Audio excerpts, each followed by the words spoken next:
बहनों की लालची भाभी। करिश्मा, रेशमा और मनीषा 3 बहनें हैं। उनका एक भाई भी है, मयंक। मयंक अपनी बहनों को बहुत प्यार करता है, लेकिन मयंक की पत्नी सविता इस मामले में मयंक से बिल्कुल ही अलग है। वो अपनी ननदों का जितना बुरा कर सकती है उतना बुरा करती ही रहती है और अपनी ननदों पर हुक्म भी चलाती है। करिश्मा, करिश्मा, तुमने अभी तक नाश्ता नहीं बनाया? तुम्हारे भैया को ऑफिस जाने में देर हो रही है। हाँ भाभी, बस अभी बनाती हूँ। करिश्मा, तुम ये ढीलापन छोड़ दो। कल को पराये घर जाना है। वहाँ अगर तुम इस तरह से काम करोगी तो लोग क्या कहेंगे कि माँ ने और भाभी ने कुछ सिखाया नहीं। और तुम्हारी दोनों बहनें कहाँ हैं? रेशमा मार्केट गई है और मनीषा सो रही है। क्या? सुबह के 8 बज रहे हैं और ये महारानी अभी भी सो रही है? ये कहते हुए सविता अपनी सास दुर्गा देवी के पास जाती है। माँ जी, देख रही हो अपनी बेटियों के तौर तरीके?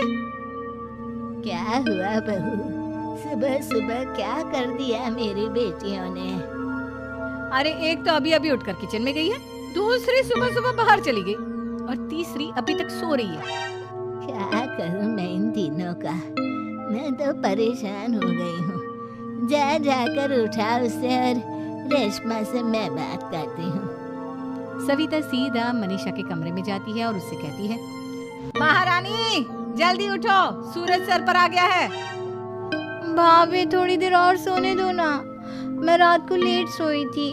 वो क्या है ना, यूनिट टेस्ट चल रहे हैं। शराफत से उठती है या नहीं, या फिर पानी की भरी बाल्टी डालूं तेरे ऊपर? नहीं भाभी, मुझे बिस्तर में नहीं लाना, उठती हूँ मैं।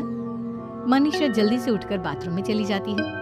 सभी आराम से बैठकर नाश्ता कर रहे होते कि तभी रेशमा बाजार से हाथ में सामान लिए आ जाती है। रेशमा को देखते ही सविता उस पर बरस पड़ती है। लो, आ गई महारानी। ऐसा भी क्या सामान लाना था जो सुबह आंख मलते ही बाजार की तरफ रवाना हो गई?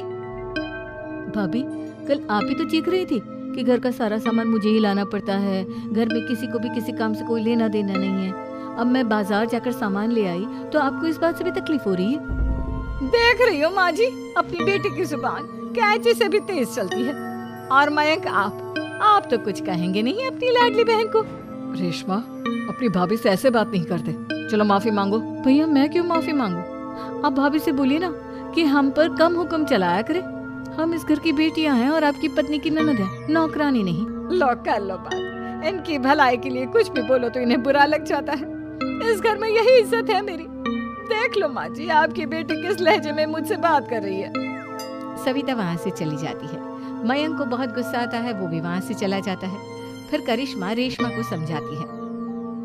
रेशमा, तुम्हें भाभी से माफी मांग लेनी चाहिए थी ना। लेकिन दीदी, मैंने कुछ किया ही नहीं, तो मैं माफी क्यों मांगू?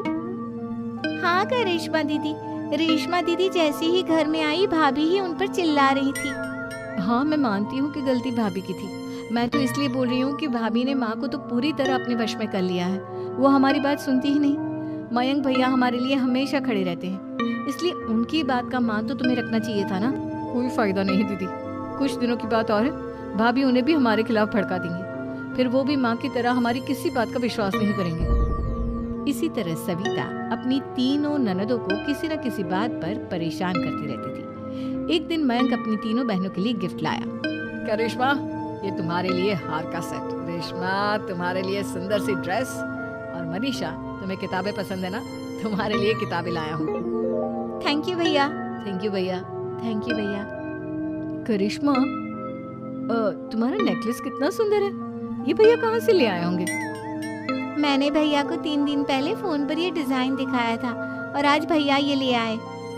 सविता तो अपनी ननदों की गिफ्ट्स देखकर जल गई और करिश्मा का नेकलेस तो उसे भी बहुत पसंद आया था। अपनी बहनों के लिए कितना अच्छा नेकलेस लेकर आए हैं, मुझे कभी कोई गिफ्ट नहीं दिया।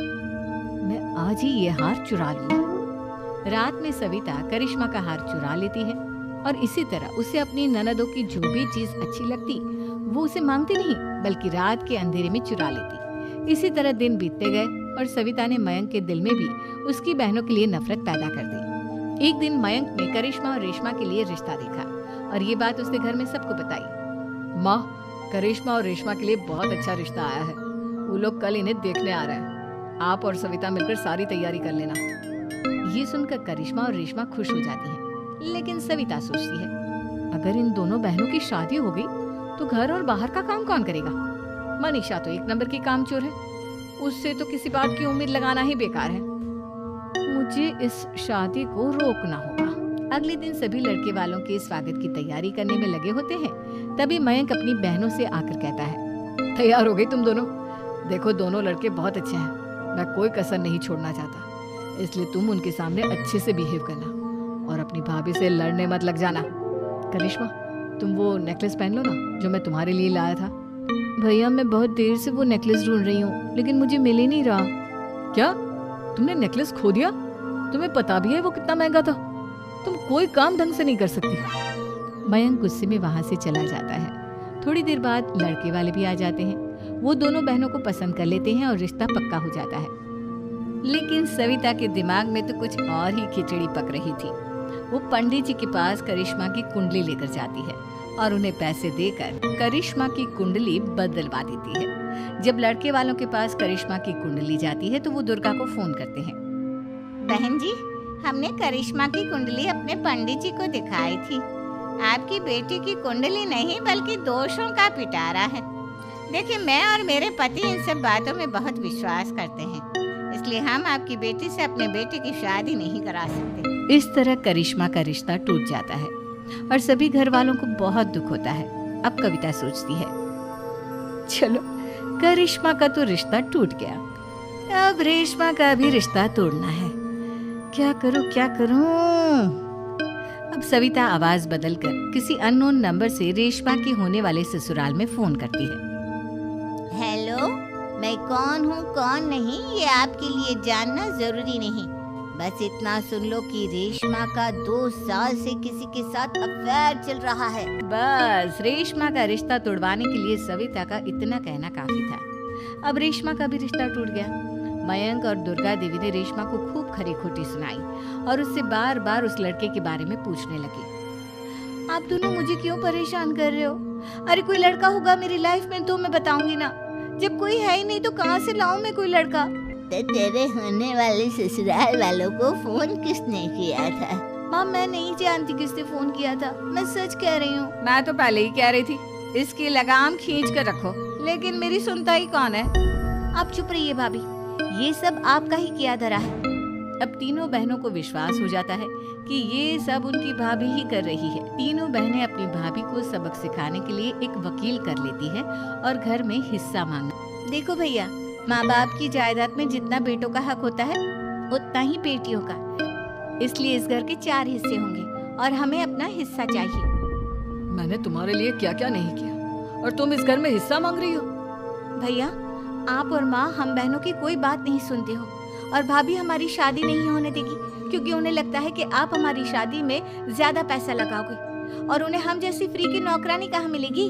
तो हम भाभी के साथ तो रह नहीं सकते, हम बहनों को अपना हिस्सा चाहिए। अरे तुम्हें शर्म आनी चाहिए अपनी भाभी पर ऐसा इल्जाम लगाते हुए। वो तुम्हारे बारे में कितना सोचती है। हाँ माँ, भाभी हमारे बारे में बहुत सोचती है, दिन रात बस यही सोचती रहती है कि किस तरह से अपनी तीनों ननदों को परेशान करूं और कभी मुझे पढ़ने भी नहीं देती। दोनों बहनों का रिश्ता भी तो इन्होंने ही तोड़वाया है और रात में हमारे कमरे में आकर हमारी चीजें भी चुराती हैं। इसी तरह सविता की तीनों ननदें अपनी बात पर अड़ी रही। अब कोर्ट में तारीख भी शुरू हो गई। जब सविता को लगा कि उसकी तीनों ननद इतनी आसानी से नहीं मानने वाली, तो उसने अपने पति और सास को सारी सच्चाई बता दी और अपनी तीनों ननद से माफी मांगी। मयंक और दुर्गा को भी अपनी गलती का एहसास हो गया। अब सविता खुद करिश्मा और रेशमा के लिए अच्छा रिश्ता ढूंढती है और उनकी शादी करवाती है।